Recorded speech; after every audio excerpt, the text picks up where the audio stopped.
오늘 예수님께서는 제자들을, 12제자들을 파송하시는 내용들이 이제 본문에 나오게 되는데요. 그래서 이 땅 가운데서 주님이 하늘로 올라가시면서 이 복음 전파의 사명을 우리에게 맡기셨는데, 그 복음 전파에 대한 사명을 어떻게 감당해야 되는지에 대한 어떤 성경적인 근거와 또 가르침을 우리에게 주고 있습니다. 그래서 9장 1절부터 보면, 예수께서 12제자를 불러 모으사 모든 귀신을 제어하며 병을 고치는 능력과 권위를 주시고, 그러니까 복음 전파는요, 주님이 우리를 불러 모아 주신 거. 그러니까 사명은 주님께서 우리를 불러 주신 거예요. 우리 한 사람 한 사람이 혼자 그냥 사는 것이 아니라 주님의 일들, 그 존귀하신 주님의 일들을 위해서 우리를 불러 주셨다라는 거, 한 사람 한 사람을 불러 주신 거. 그래서 목회자는 목회자로, 또 성도들은 성도들로서 맡은 바 사명 감당할 수 있도록 주님께서 12제자를 부르셨던 것처럼 이 시간 우리도 아버지께서 불러주셔서 이 성전 가운데 거하게 됐다라는 사실을 잊지 말아야만 합니다.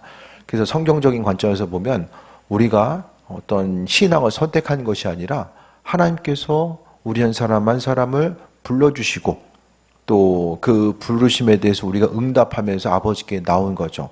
예수님 당시도 보면은 우리가 지난번에 봤던 부자 청년처럼 주께서 불러주셨음에도 불구하고 또 근심하며 떠나간 사람이 있었고, 지금도 마찬가지입니다. 아버지께서 불러주셔도 근심하면서 떠나는 사람들이 있고, 그 믿음으로 응답하면서 아버지께 나아가는 사람들이 있게 되는데, 오늘 말씀을 통해서 12제자를 불러 모으사 우리도 주님께서 불러 모아 주신 거야. 광염교회라고 하는 이름으로 아버지께서 불러주셔서 그 맡은 바 사명을 감당할 수 있도록 은혜와 충만함으로 함께하고 계신다는 것을 보게 되고요. 그 다음에 주님이요, 불러 모으셔서 행하신 것이 귀신을 제어하며 병 고치는 능력과 권위를 주셨다라고 합니다. 6절에 나와 있는 것처럼 제자들이 나아가 각 마을에 두루다니며 복음을 곳곳에 전하며 병을 고치더라. 그러니까 복음을 전파하고 말씀을 전하는 것과 또 어떤 치유의 사역을 행하는 것이 복음 전파에 있어서 아주 중요한 부분임을, 제자됨의 사역을 감당함에 있어서 주의 복음의 말씀을 또 전하고, 말씀이 그냥 말씀만 나가는 것이 아니라 하나님 말씀이 있는 곳에는 능력이 있습니다. 말씀 자체가 능력이기 때문에 그에 합당한 능력들이 그 안에서 이루어지게 되고, 주님께서 귀신을 제어하고 병 고치는 능력과 권위를 주신 거예요. 능력과 권위를 주님께서 불러주시고 주신다라는 거예요.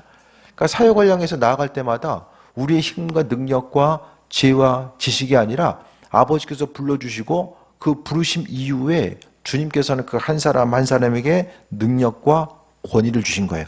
그 주의 복음은 아무나 전할 수 있는 것이 아니라 주님께서 허락하신 건데 불러주시고, 그 전할 수 있는 힘과 능력을 부여받은 이들, 그러니까 제자로 불러주셨으면 주님이 그 사명과 사역을 감당할 수 있도록 은혜로 부으시고 함께 하시거든요.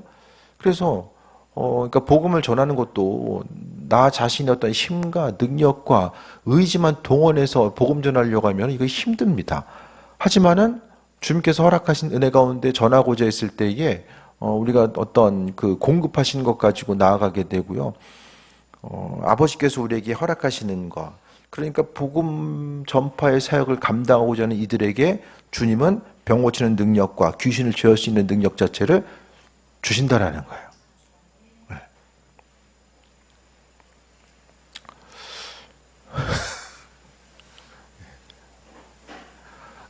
정수리 한 번 더 보이면은 이제 앞으로 나옵니다. 네.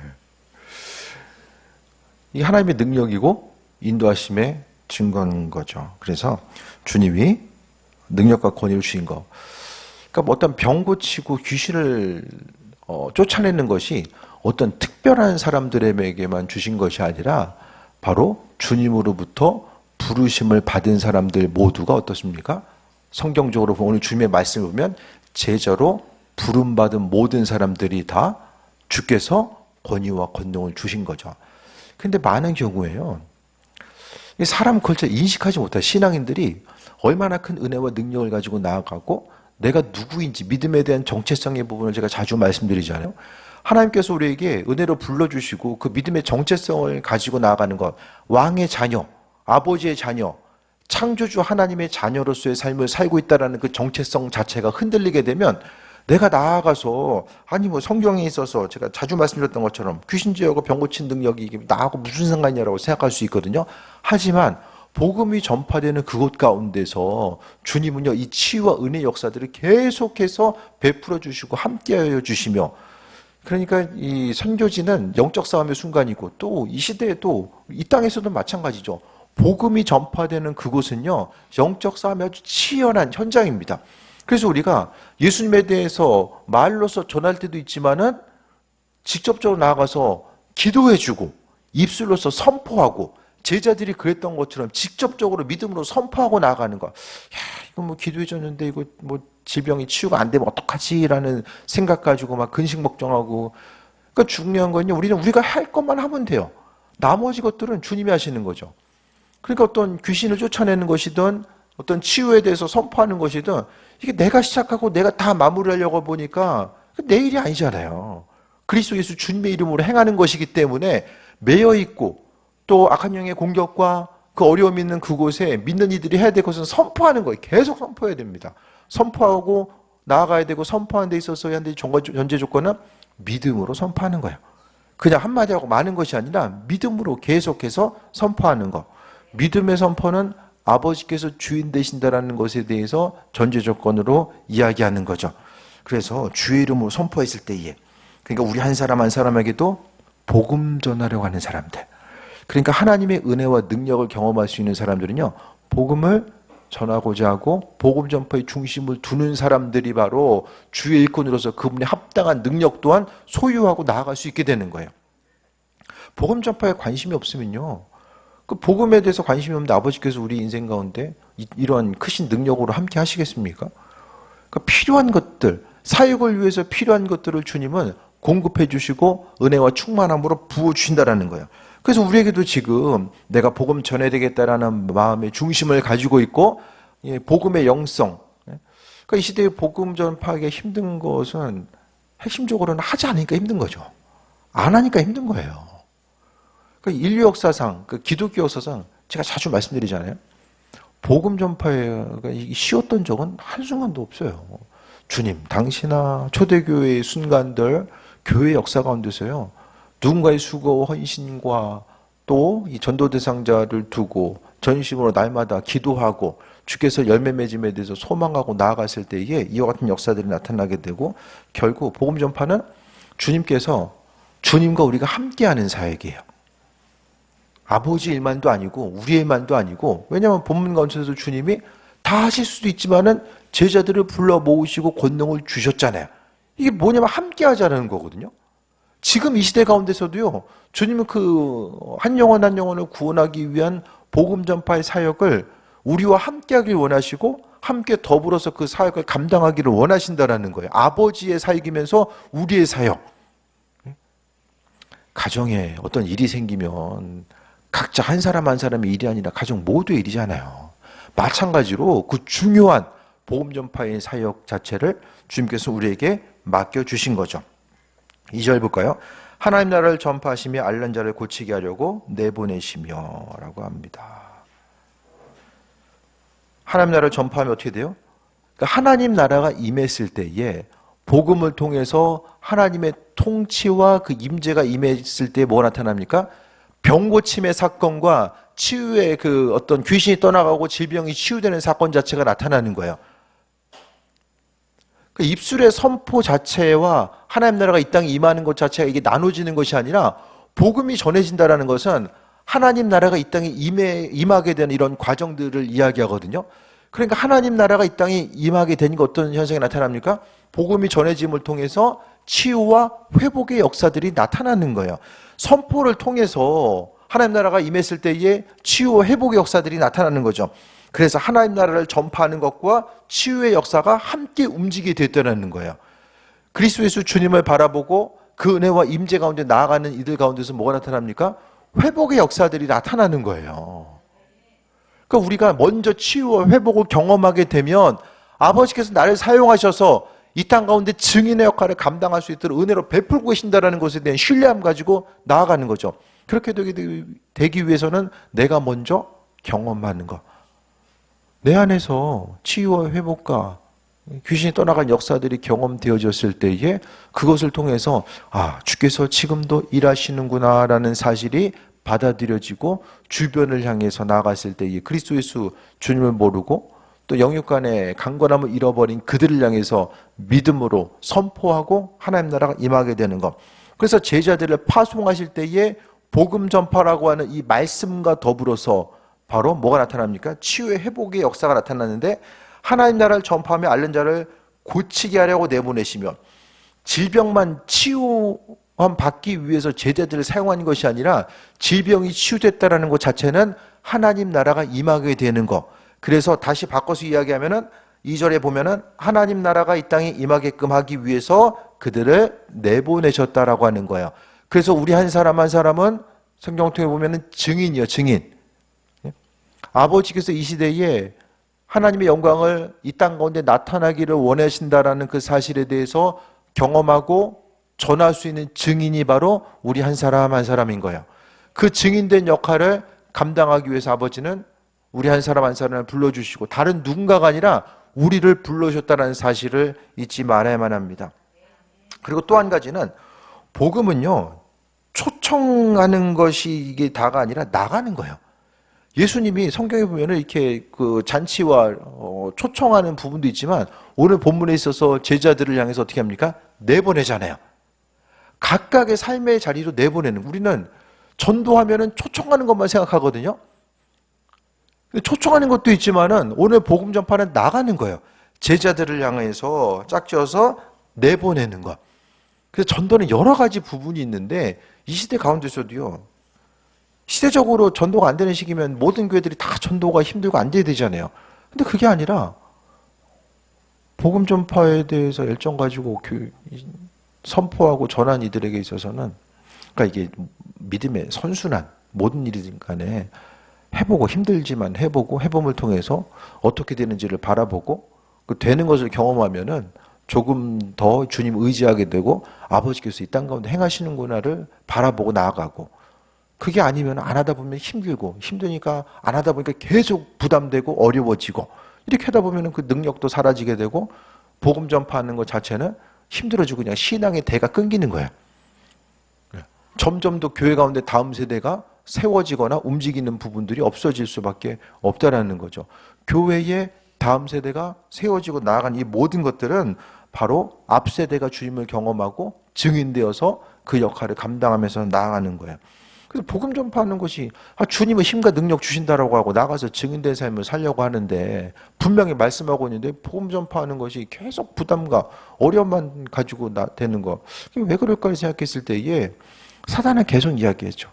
뭐 시대적인 상황들, 여러 가지 외적으로 보이는 뭐 교회 이미지 다 이것저것 얘기하지만 중요한 것은 주님은 그분의 일을 우리에게 시대와는 상관없이 맡겨주셨다라는 거예요. 그 일들을 위해서 주님 우리와 또 함께하기 원하시고 은혜와 충만한 건데 역사하셔서 우리를 사용하길 원하신다라는 거. 교회 공동체가 어쨌든 계속해서 말씀드리지만은 나아가서 관심을 기울이고 주님의 이끄심과 인도하심을 바라보고 전파하는 그 존귀한 삶을 우리에게 맡겨주셨고, 신앙 공동체가 복음에 대한 이 패배감으로 잡혀 있고 또 주께서 이 시대에도 우리를 사용하신다는 사실에 대해서 기억하지 못하면은 교회 공동체는 이 복음 전파의 사명을 감당할 수가 없다라는 거예요. 내가 먼저 경험하면, 내가 경험하고 생명이 생기면 내 안에 있는 생명이 주변 누군가에게 필요한 사람들이 보이게 됩니다. 그 한 사람 한 사람 어떻게 세우고 살릴 것인가에 대한 이 안타까운 마음이 10년 가운데 있어서 나가서 주님이 허락하신 능력 가지고 세상 가운데 나가는 것이 복음 전파죠. 내가 좋은 것을 모르고 내가 주님의 생명이 내 안에 없으면 나아가서 절대로 다른 사람에게도 복음을 전할 수가 없어요. 그러니까 복음을 전하고 못 전하는 거고, 전하지 못하고는 내 안에 어떤 자신감의 문제도 아니고요, 주변에 사람이 있고 없고의 문제도 아니고 그리스도 예수 주님의 생명에 대한 문제거든요. 내 안에 주님의 생명이 있는 사람들은 전하지 말라고 해도 나가서 전할 수밖에 없는 것이고, 그 생명의 능력이 없는 이들에게 있어서, 부족한 이들에게 있어서는 항상 나 자신을 채우게 더 급급한 상황으로 나갈 수밖에 없다라는 거예요. 어쨌든 주님은 불러주셔서 귀신을 제어하고 병을 고치는 능력을 주시고 또 하나님 나라를 전파하며 앓는 자를 고치게 하시려고 내보내신다. 내보내시는 거. 그 은혜를 우리에게 날마다 허락해 주신다라는 거예요. 그래서 복음 전파하는 것도 그렇고 주뜻대로 살아가는 것도 그렇고 이 땅에서 하나님의 영광 나타내는 것도 다 뭐랑 연결됩니까? 기도하고 주님의 뜻을 분별하면서 삶을 살아가는 것과 다 연결될 수밖에 없다라는 것을 말씀하고 있어요. 3절 볼까요? 이르시되 여행을 위하여 아무것도 가지지 말라. 지팡이나 배낭이나 양식이나 돈이나 두 버릇을 가지지 말며. 두 버릇이 왜 필요합니까? 이게 두 버릇이 얇은 옷 두 벌이 아닌 거예요. 기후상 이스라엘이 낮에는 엄청나게 덥고 밤에는 추워요. 겉옷이라는 것이 이제 쉽게 이야기하면 여행하다 보면 집이 뭐 지금처럼 많은 것도 아니고 노숙을 할 때가 있잖아요. 나무 밑에서 노숙을 하게 되는데 이 겉옷 두 벌이라는 것은 한 벌은 이불의 역할을 감당해야 되는 것이 겉옷입니다. 그러니까 성경에서도 보게 되면 옷에 대해서 저당 잡았을 때 그 하루 지나지 말고 이런 내용들도 분명히 우리에게 말씀해 주고 있잖아요. 잘못하다가 이제 그 추위에 얼어 죽을 수도 있으니까 생각보다 특히 이제 예루살렘은 고지대에 있어서 바람이 차갑습니다. 겉옷이 없으면 추위에 떨 수밖에 없는 거예요. 두 버릇을 가지지 말라는 거 이것은 어떻게 생각하면 생명과 연결된 문제거든요. 그럼에도 불구하고 두 버릇 지팡이나 배낭이나 양식이나 돈이나 두 버릇 가지지 말라라고 이야기합니다. 우리가 생각했을 때에 복음을 전파하기 위해서 이것도 해야 되고 저것도 해야 되고 이런 조건도 갖춰줘야 되고 외향적인 것들, 재정적인 것들, 훈련 프로그램 뭐 여러 가지 것들에 대해서 생각할 때가 많이 있잖아요. 근데 그것보다는 주님은요 말씀을 통해서 맡은 사명에 대해서 깨달아 알고 주님 주신 권능과 능력을 받아서 나아가서 전파함을 통해서 주님이 함께 하심과 은혜와 충만함으로 역사하고 계시다라는 사실 경험할 것에 대해서 말씀하고 있어요. 그러니까 모든 것이 다 구비돼서 나가서 복음 전하는 것이 아니라 부족하지만 믿음의 한 발짝을 통해서 하나님께서 은혜도 하시고 함께 하시는 거죠. 그러니까 내가 복음 전파에 어떤 야성이 있고 살아있으면 주님께서 복음을 전해야 하는 사람들도 누군지를 깨달아 알게 하시고 그러니까 사람이 관심을 기울이는 것만큼 보이잖아요. 전혀 관심이 없는 분야에서는 뭐가 뭔지도 알지도 못하고요. 잘 눈에 들어오지도 않아요.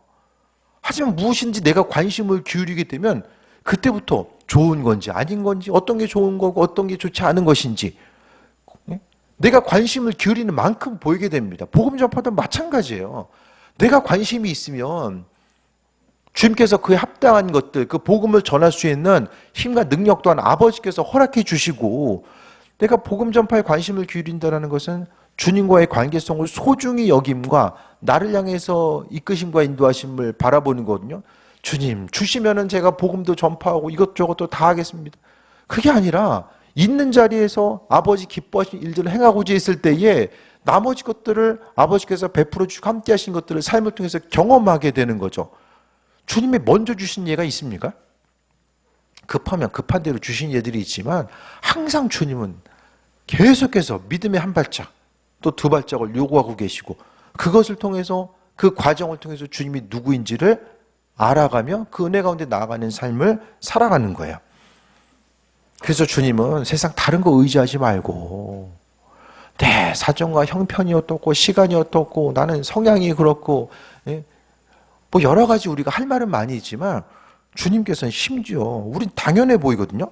아니 여행 가려면 전도행 가려면 지팡이도 있어야 되고 필요한 거 담아갈 배낭도 있어야 되고 때로는 뭐 돈 있다고 해서 다 사 먹을 수 있는 데도 아니니까 양식도 가지고 돈도 있어야 되고 두 버릇도 있는 게 마땅하고 당연한 것 같은데 오늘 주님께서는 그걸 하지 말라고 이야기하거든요. 마땅하고 당연한 것처럼 보이는데 주님이 하지 말라고 해요. 우리가 생각했을 때에 복음을 전하기 위해서 필요한 이런 것들에 대한 당위성이 있고 복음을 전하기 위해 이런 어려움에 대한 당위성도 있거든요. 그러니까 주님께서는 그것에 대해서 이야기하지 않고 마땅히 있어야 될 것들, 필요한 것들에 대한 당위성이 있지만은 주님은 그것에 대해서 내려놓고 우리의 생각과는 상관없이 결국 복음 전파하는 사람들이 해야 될 것이 무엇인가 하면은 철저하게 삶의 순간순간 그 삶의 현장, 복음 전파의 현장에서 주님을 의지하라고 이야기합니다.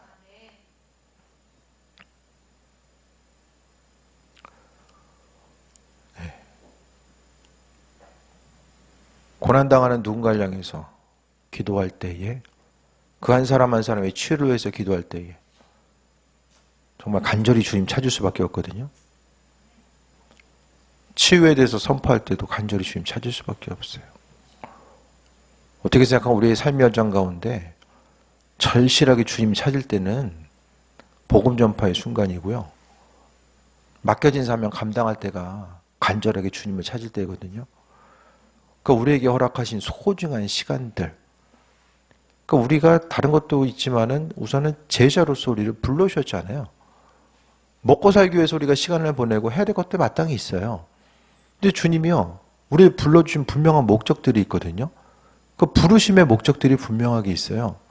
그 부르심의 목적이 무엇인지에 대해서 돌아보고 아버지와의 온전한 관계성 가운데서 우리가 행해야 될 바가 무엇이고 버려야 될 바가 무엇인지를 깨달아 알고 나아가는 거죠. 4절 볼까요? 어느 집에 들어가든지 거기 머물다가 거기서 떠나라. 주님께서 머물라고 하시면 머물고 또 떠나라고 하시면 떠나는 거죠. 또 영접하지 아니하는 집들을 이야기하거든요. 5절에 누구든지 너희를 영접하지 아니하거든 그 성에서 떠날 때에 너의 발에서 먼지를 털어버려 그들에게 증거를 삼으라 하시니, 그러니까 결국 주님께서 행하라고 하는 만큼 행하는 것이고 아버지께서 복음 전하다가도 뭐 그만하라고 하시면 또 그만하는 거고요. 그러니까 우리는 전해야 될 책임은 우리에게 있는 거예요. 한 사람도 내가 복음에 대해서 들어본 적이 없다라고 말하면 안 되잖아요. 그러니까 그 일들을 위해서 그 사람이 믿음으로 받아들이든 받아들이지 않든 우리가 행할 바는 복음을 전하는 것까지는 우리가 행해야 될 몫인 거죠. 성경은 분명하게 복음 전하고 다 교회로 데리고 오라고는 이야기하지 않아요. 나가서 전하고 담대하게 전하는 것까지는 우리의 몫입니다. 오고 안 오고는 아버지께서 책임지실 거예요. 전하는 것까지는 우리의 몫이에요.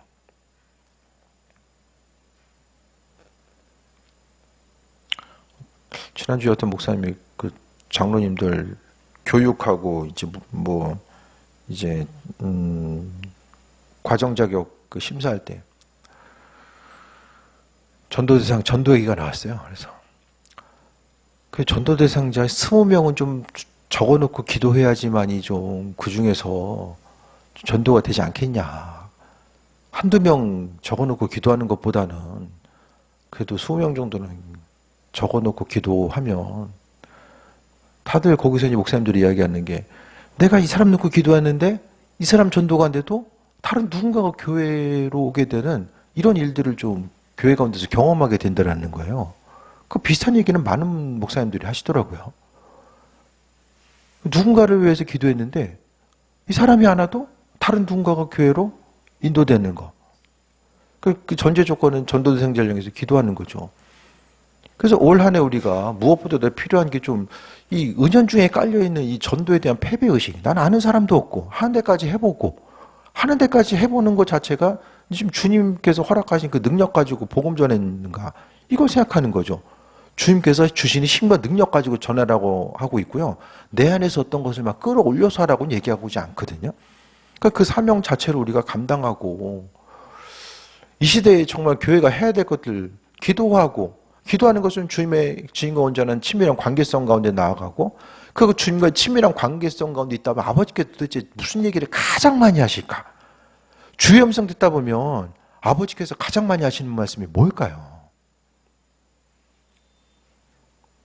주님 주시는 마음과 생각이 주변 누군가를 향하지 않을까요? 나와 내 주변에 속해 있는 이 관계에 대해서 아버지께서 가장 많이 말씀하시지 않을까요? 성경에서도 그렇지 않아요. 그럼 그 주변을 향해서 내가 섬겨야 될 사람들, 내가 복음을 전해야 될 사람들, 내가 사랑으로 대해야 될 사람들, 그들에게 정말 이 시간 필요한 것이 무엇인지에 대한 마음을 주께서 주시지 않을까요? 친밀함 가운데 있어서 주님의 관심사가 무엇인지 생각했을 때에 우리가 생각하는 것보다 주님은 주변 한 사람 한 사람 향해서 관심을 기울이고 계시고, 또 그들이 한 영혼이라도 지옥에 가지 않고 영혼 구원에 대해서 그들이 소유하고 천국에 이르기를 원하는 거죠. 그래서 그 이들을 주님이 누구에게 맡겨주십니까? 주님의 음성에 귀를 기울이는 사람들에게 맡겨 주시지 않을까요? 주의 음성과는 전혀 상관없이 내 인생의 유익만 구하는 사람이 아니라 주 뜻대로 쓰임받는, 그러니까 신앙인의 참된 복은요, 옆 사람을 통해서 온다라고 말씀드렸잖아요. 내가 복음 전파를 위해서 노심초사하고 중보기도 하고 그 한 영혼 한 영혼을 위해서 내가 힘들고 어렵지만 그들을 위해서 기도하고, 선교지나 여기나 복음 전파라는 것은 영적 전쟁의 순간이잖아요. 그래서 핸드폰에도 좀 기록하고 한 사람 한 사람을 좀 바라보면서 마음에 품고 기도하고, 그 일들을 우리에게 맡겨주셨음을 보면서 나아가는 것입니다. 6절 볼까요? 제자들이 나가 강 마을에 두루 다니며 곳곳에 복음을 전하며 병을 고치더라. 제자들이 한 것은 아버지께서 하라고 하신 것, 그걸 행한 거예요. 주님이 하라고 말씀하신 그 일들을 제자들은 나가서 합니다. 자체적으로 어떤 것을 끌어올려서 한 것이 아니라 주님께서 주시는 권능을 받고 말씀대로 순종해서 주변을 향해서 나아갔던 그 일들을 제자들은 감당했던 거예요. 그 모든 일들 가운데 하나님은 주인 되셔서 일하시고 함께 하십니다. 이 땅 가운데 하나님께서 주신 은혜의 상급이 있는데요, 복음전파 전도의 상급이 가장 큰 것으로 또 말씀하고 있잖아요. 아버지께서 맡겨주신 사명 자체가 하늘로 올라가시면서 복음전파해라. 근데 사단은 그 복음전파가 중요하니까 계속해서 복음전파에 대해서 부담 갖게 하고 중간에 포기하게 되고, 어떤 마음속에 있어서의 근심과 두려움을 갖게 하는 수많은 일들을 마음속에 집어넣게 하는 이때에 주님께서 우리에게 맡겨주신 일들을 감당하고 나아가면서 이 복음전파의 사명들을 어떻게 감당할 수 있을까? 올 한 해 여러 가지 것들이 있겠죠. 그런데 우리가 잊지 말아야 될 것은, 주님은 내가 복음전파에 관심을 둔 그것 때문에 다른 것들에 대해서 응답하시고 함께 하신다니까요. 내가 이 문제 가지고 계속해서 주님, 내 이 문제 있고 이 문제 있는데요, 이거 어떻게 해결할 수 있을까요? 우린 거기 집중하는 것이 아니라 아버지를 기쁘시게 해드리는 그 일들 때문에 주님께서, 너무나도 생각이 복잡하고 영육간에 힘들고 고난이 있으면, 근심 걱정이 많이 있으면 복음 전파를 할 수가 없잖아요.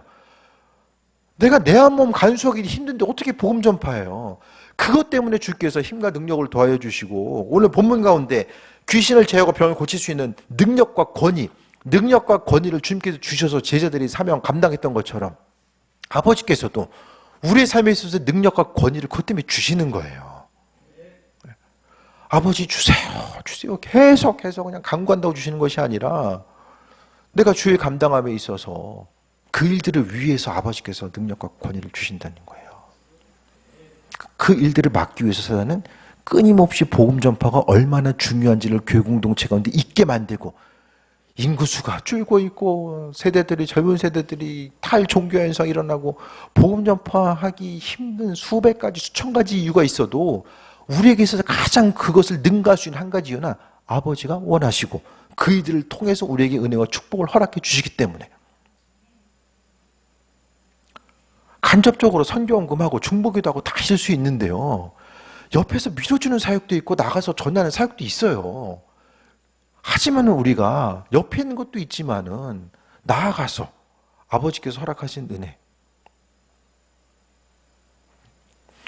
전쟁 났을 때 군인들이 후방에서 훈장 타는 거 보셨습니까? 물론 안 하는 것보다 있겠지만은. 말씀 정리합니다. 하나님 말씀을 따라가는 것이 있고요, 세상 풍조와 마음속에 어떤 두려움들이 나를 지배하고